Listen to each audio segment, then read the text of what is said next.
택시와 차별화된 서비스를 제공하겠다며 큰 인기를 누렸던 타다. 그런데 지난 11일 끝으로 11인승 승합차 호출 서비스인 타다 베이직 서비스가 영업을 중단했습니다. 이 만여 명이 훌쩍 넘는 타다 베이직 기사들 하루아침에 실직자가 됐는데요. 2년도 채우지 못하고 역사 속으로 사라진 타다의 마지막 운행, 뉴스 따라잡기가 동행했습니다.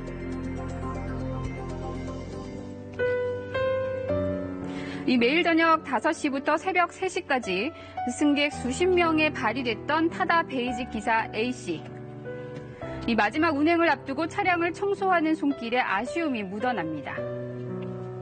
제 직업을 잃는다는 것도 아쉽지만 일단 타다 서비스가 없어지는 게 제일 좀 아쉬운 것 같아요. 보람차게 좀 일을 했고 뿌듯하게 생각했는데 A씨가 계약 해지 통보를 처음 받은 건 지난 3월. 일명 타다 금지법이라 불리는 여객자동차 운수사업법 개정안이 국회 본회의를 최종 통과하고 이틀 뒤였습니다. 일단 설마 했죠. 근데 갑자기 국회에서 아무리 통과가 됐다지만 1년 6개월이라는 시간을 유예기간을 뒀는데 갑자기 뭐 한 달 후에 이 사업을 덮는다? 이 타다 측은 이 공항이동 예약 서비스인 에어와 이 고급 택시 개념의 프리미엄 등 나머지 서비스는 유지하되 타다 금지법에 저촉되는 베이직 서비스만 종료하기로 했는데요. 하지만 타다 운영 차량 1,500여 대 가운데 1,400여 대가 베이직 차량이어서 사실상 문을 닫은 셈입니다. 이 타다 베이직 기사 대부분은 계약상 개인 사업자. 그렇다 보니 퇴직금과 실업급여 모두 받을 수 없습니다.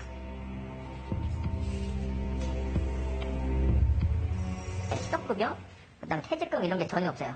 시간의 수당, 야간 수당 전혀 근로기준법에 전혀 영향이 없습니다. 그냥 저희는 시급 10,000원이었습니다. 당장 내일부터 생계가 막막해진 A씨. 일단 생계 같은 경우는 글쎄요. 저만의 숙제 같아요. 타다가 이제 혁신이라 그러는데 혁신이 된 계기가 무엇일까? 그 속에는 이제 우리 드라이버들이 좀 고생이나 그런데 참고 있었던 부분이 있지 않나. 이 하루아침에 일자리를 잃은 타다 베이직 기사들은 사측의 일방적인 사업 중단에 생존권을 위협받고 있다며 박재욱 대표 등을 근로기준법 위반 혐의로 검찰에 고발했습니다. 저희가 소통을 좀 하고자 했지만 아무런 응대가 없어서 고발장을 제출하게 되었고 사실상 그들이 항상 주장해왔던 게 상생과 소통인데 전혀 불통된 자세를 일관해서 고발장을 제출하게 됐습니다. 이 타다 금지법이 시행될 내년 4월 전까지 사측과 대책을 세워 영업 종료만을 막고 싶었던 타다 베이직 기사들. 드라이버를 자기들의 먼저라고 말은 하는데 자기들이 불리하면 정부는 12,000 드라이버의 생계를 책임져라. 왜 정부가 책임져야 되죠? 그들이 책임을 져야 되는 건데. 하지만 사측과 연락하는 것도 쉽지 않았다고 합니다. 그 타다는 고객센터 전화번호가 없어요. 어플 안에 가서 Q&A에다가 올려야지만 답변을 또 받을 수 있는 거고 전화도 안 되고 메일 보내도 답장도 없고 그랬었죠. 이 사측은 왜 기사들에 대한 대책 하나 없이 한 달여 만에 영업 종료를 결정했을까요? 이 제작진 역시 사측의 입장이 궁금했는데요. 어렵게 사측과 연락이 닿았지만 현재 회사 사정상 인터뷰가 어렵다는 답변만 돌아왔습니다.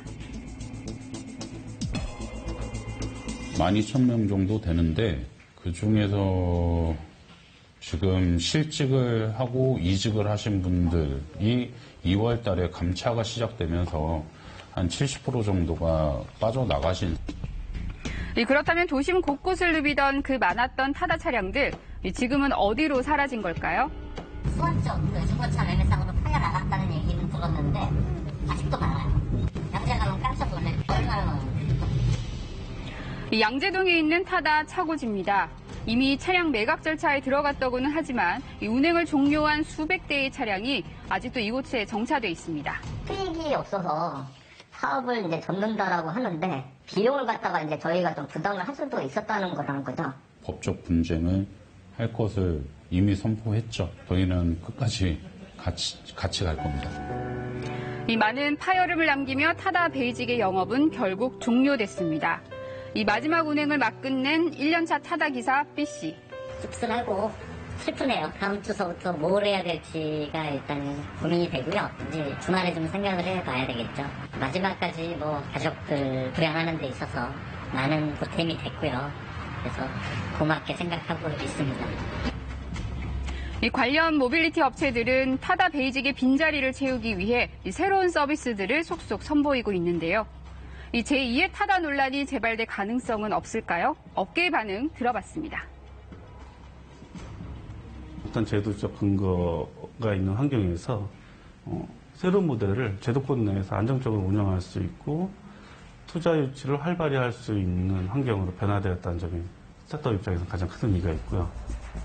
이 단순한 이동 수단을 넘어서는 다양한 서비스들이 준비되고 있는데요. 이 자녀 통학이나 임신부 탑승, 또 병원 동행이나 애완동물 동반 탑승, 심부름 같은 보다 특화된 택시 서비스들이 이루어질 것으로 보입니다. 이 택시업계의 혁신으로 주목받으며 등장했던 타다. 이 불법이라 마침표를 찍고 역사 속으로 사라질 수밖에 없지만 이 타다의 사례가 택시업계의 또 다른 혁신을 끌어내는 밑거름이 되기를 기대해 봅니다.